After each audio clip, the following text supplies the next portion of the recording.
हरे कृष्णा कृष्ण कृष्ण हरे हरे, हरे राम राम हरे हरे। प्रभुपाद कहते हैं कि इस भौतिक संसार में हम जन्म मृत्यु जरा और व्याधि नाम की बीमारियों के अभ्यस्त हो गए। हम ये जो बीमारियां हैं, इनसे होने वाले जो कष्ट हैं या ताप है या दुख है या संघर्ष है, उनके अभ्यस्त हो गए। हमें कुछ नया नहीं लगता है, क्योंकि हम आरंभ से लेकर अभी तक वही झेलते आ रहे हैं। तो हम उसके आदत हो जाने के कारण उससे उसको कष्ट महसूस नहीं करते, उसमें ही आनंद ढूंढते हैं। भौतिक वैज्ञानिकों ने इंद्रियों के आनंद के लिए और विनाश के लिए अनेक सुविधाओं का आविष्कार कर लिया है, परंतु उन्होंने वृद्धावस्था, बीमारी और मृत्यु जैसी समस्याओं का कोई भी हल नहीं ढूंढा। कोई भी वैज्ञानिक आज तक ये नहीं स्थापित कर पाया कि जन्म मृत्यु जरा व्याधि से मुक्ति के लिए ऐसा कर लो, या इस ग्रह पर चले जाओ, या इससे मिल लो, ये 2 बोतल पी लो। कुछ भी नहीं कोई भी वैज्ञानिक कर पाए। वे किसी ऐसे यंत्र का आविष्कार नहीं कर सकते हैं जो कि वृद्धावस्था, मृत्यु और बीमारी को रोक सके। ये 2 बोतल लिक्विड पी लो और उसके बाद आपको वृद्धावस्था नहीं होगी, या आपको बीमारी नहीं होगी, या आपको मृत्यु नहीं होगी। हम ऐसी कोई चीज का निर्माण कर सकते हैं जो कि मृत्यु की गति को और तेज कर दे, परंतु ऐसी किसी चीज का नहीं जो कि मृत्यु को रोक दे, मृत्यु की गति को तीव्र कर दे। जैसे हम लोग कितना जहर खाते हैं, पान मसाला, गुटखा, ये वो दुनिया भर की चीजों का सेवन करते हैं, जो कि हमारी आयु को कम करती है। हमारी आयु परिवर्तन होती चली जाती है। हमें लगता है, आप कहेंगे भगवान ने तो निर्धारित कर रखा है कि आपकी आयु 15 साल की है, तो 15 साल की रहेगी, बात ठीक है। लेकिन जब व्यक्ति इस भौतिक जगत में आता है तो वो अपेक्षा तो ये करता है कि वो 70 साल जिएगा, 80 साल जिएगा। लेकिन भगवान ने उसकी आयु 15 साल कर रखी है, तो उसके लिए उसे वो साधन उपलब्ध हो जाते हैं जिनसे वो अपनी आयु 70 साल की बजाय 15 साल, जो वास्तविक भगवान ने फिट कर रखी है, उस पर आते हैं, और वो उन साधनों का उपयोग करने लगता है। तो मृत्यु को आमंत्रित करने के लिए बहुत सारे साधन हैं। मृत्यु को रोकने के लिए एक भी साधन कोई भी वैज्ञानिक, कोई भी उद्योगपति नहीं बना पाया है।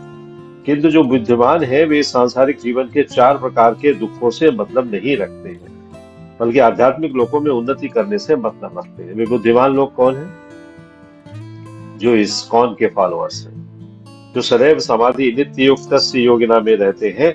वो अपना ध्यान किसी अन्य चीज में नहीं मोड़ते हैं, वो सदैव समाधि में स्थिर रहते हैं। उनका मन सदैव कृष्ण के चिंतन में लगा रहता है, किसी प्रकार से विचलित हुए बिना। अनन्य चेता सततम, भगवान की अर्चना, पूजन, वंदन सब करते रहते हैं।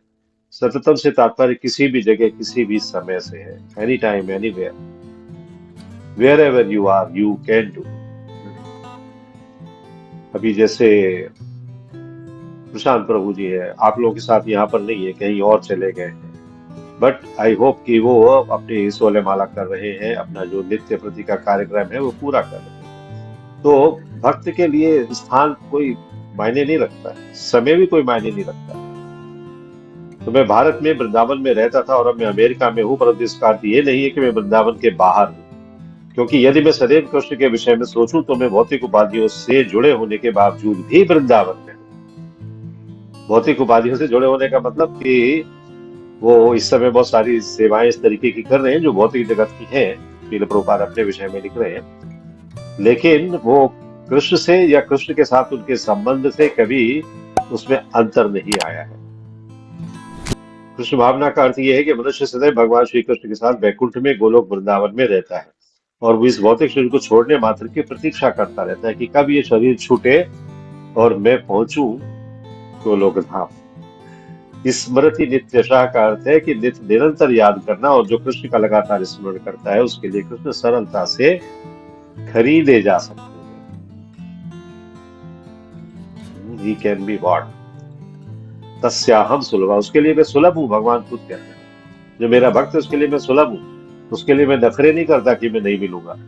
मैं तुरंत दौड़कर गरुड़ पर सवार होकर चला जाता हूँ, जैसे कि वो गजेंद्र के पास आ गए। कृष्ण स्वयं कहते हैं कि वे इस भक्ति योग की प्रक्रिया के द्वारा सरलता से खरीदे जा सकते हैं। तो तो हम किसी अन्य विधि को क्यों अपनाएं? हम प्रतिदिन चौबीसों घंटे सिर्फ हरे कृष्ण कृष्ण कृष्ण हरे हरे, हरे राम राम राम हरे हरे का कीर्तन कर सकते हैं। इसके लिए कोई नियम या विधि नहीं है। हम सड़क पर हो, रेलगाड़ी में हो, अपने घर में हो या कार्यालय में हो, कीर्तन कर सकते हैं।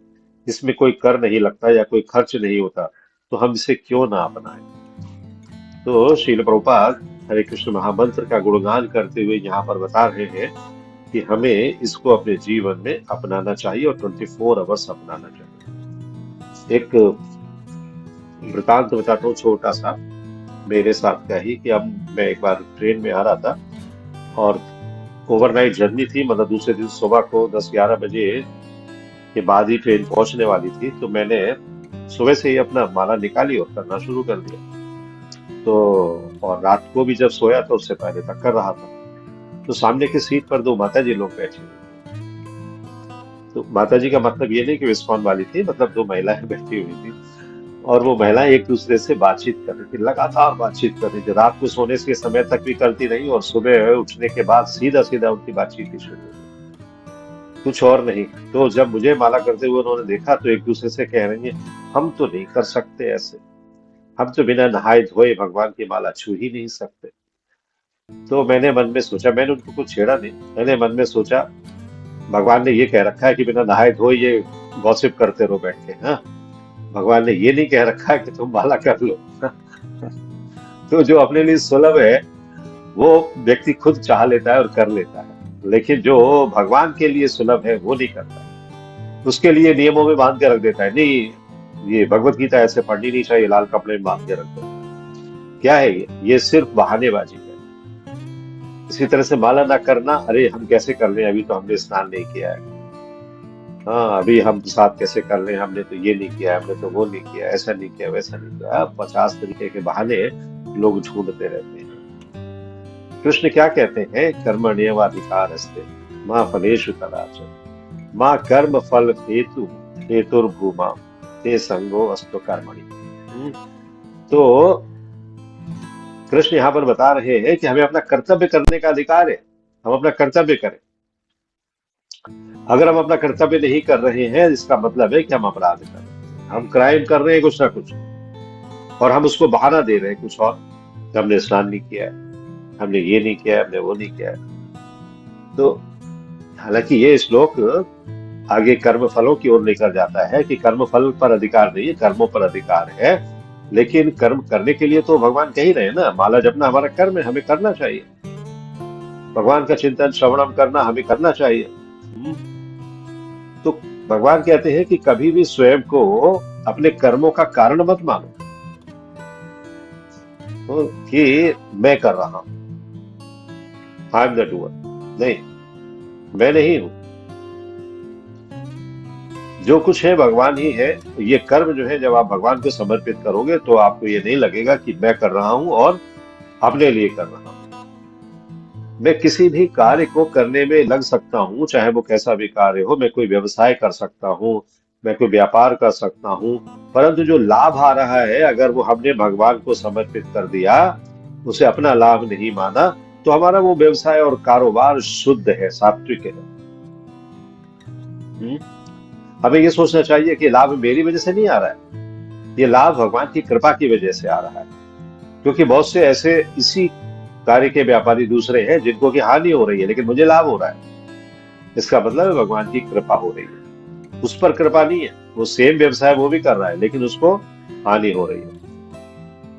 तो भगवान श्री कृष्ण ये कहते हैं कि कभी भी किसी को अपने कार्य से आसक्त नहीं होना चाहिए। कार्य की आसक्ति त्याग दें तो निश्चित तौर पर वो क्या प्राप्त करेंगे, आनंद प्राप्त करेंगे। लाभ तो मिलेगा ही, आनंद भी मिलेगा। हाँ, और जो फल मिलने वाले हैं उनको, उन फलों का कारण अपने आप को नहीं मानना चाहिए। वर्तमान में क्या होता है आजकल के समय में, इस कलयुग में, कि माया शक्ति के प्रभाव से हम सोचते हैं कि हम सभी कार्य खुद कर रहे हैं, हम कारण हैं इन कार्यों के। जबकि ब्रह्मा जी क्या कहते हैं, क्या कहते हैं? ब्रह्मा जी कहते हैं सर्व कारण कारणम कौन है, भगवान श्री कृष्ण है। तो हम अपनी इंद्रिय तृप्ति के लिए जो कार्य करते हैं तो हम ये समझते हैं कि हमने अपने लिए किया है और हम ही करने वाले हैं। हम भगवान की इंद्रिय तृप्ति के विषय में ना कुछ सोचते हैं ना उनके लिए कुछ करते हैं। तो जो पूर्ण पुरुषोत्तम भगवान है, अगर हम उनका चिंतन करेंगे तो हमारी चेतना बदल जाएगी। चिंतन से चेतना बदलती है, और जब चेतना बदल जाएगी तो जो फलों के कारण है वो हम अपने लिए नहीं भगवान को समर्पित करेंगे। ये अंतर आ जाता है थोड़ी ही देर में। ज्यों ही आपका भाव बदला, अंतर आया। जैसे कि यदि मैं बैंक में जाता हूं और मैं कोई लोन लेता हूं तो लोन मुझे मैं लौटाना पड़ेगा ना। मेरे उस धन का जो कारण है वो बैंक है, ना कि मैं हूं जो धन मुझे बैंक से मिला। परंतु यदि मैं वो धन बैंक को ना लौटाऊं तो क्या माना जाऊंगा? मैं एक चोर माना जाऊंगा। बैंक मेरे ऊपर केस कर देगा और उठा के मुझे जेल में बंद करवा देगा। इसने मुझसे लिया था और मुझे वापस नहीं किया। इसीलिए भगवान श्री कृष्ण से जो कुछ आया है, जो कृपा मिल रही है, उसको हमें लौटाना भी है। भगवान की सेवा करके हम लौटा सकते हैं, भगवान की भक्ति करके हम लौटा सकते हैं। अगर हम नहीं लौटाएंगे तो भगवान कहेंगे देखो मैं इतना दे रहा हूं इसके लिए और ये लौटा नहीं रहा है मुझे, ये चोर है। इसीलिए जब कहते हैं कि अगर आप प्रसाद खा रहे हैं तो वो अच्छा है। अगर आप यज्ञों में आहुति नहीं कर रहे हैं, अर्पित नहीं कर रहे हैं, भगवान को भोग नहीं लगा रहे हैं, तो आप चोर हैं। भगवद गीता में कहा गया ना।